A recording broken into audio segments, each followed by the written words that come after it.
অন্যদিকে চলমান টি-20 বিশ্বকাপে হতাশাজনক পারফরম্যান্স আর তার জোরেই বড় সিদ্ধান্ত নিল পাকিস্তানি ক্রিকেট বোর্ড। দেশটির একাধিক সংবাদ মাধ্যমের দাবি, সেমিফাইনালের আগেই বিদায় নেওয়া পাকিস্তান দলের প্রত্যেক ক্রিকেটারকে গুনতে হবে 50 লাখ পাকিস্তানি রুপি জরিমানা হিসাবে। যদিও আনুষ্ঠানিকভাবে এখনও কিছু জানায়নি পিসিবি। গ্রুপ পর্বে নেদারল্যান্ডস ও নামিবিয়াকে হারালেও ভারতের কাছে হারে পাকিস্তান। সুপার 8-এর নিউজিল্যান্ডের ম্যাচে ভেসে যায় বৃষ্টিতে। এরপর ইংল্যান্ডের কাছে হারই কার্যত শেষ হয়ে যায় স্বপ্ন।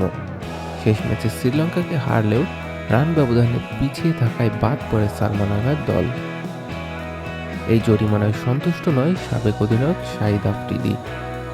টিভিতে দেওয়া সাক্ষাৎকারে তিনি বলেন, 50 লাখ রুপি খুবই সামান্য, এটি শাস্তি বলার মতো নয়। আফ্রিদির মতে শুধু অর্থদণ্ড নয়, যারা পারফর্ম করতে পারেনি তাদের ঘরোয়া প্রথম শ্রেণীর ক্রিকেটে ফেরত পাঠানো উচিত।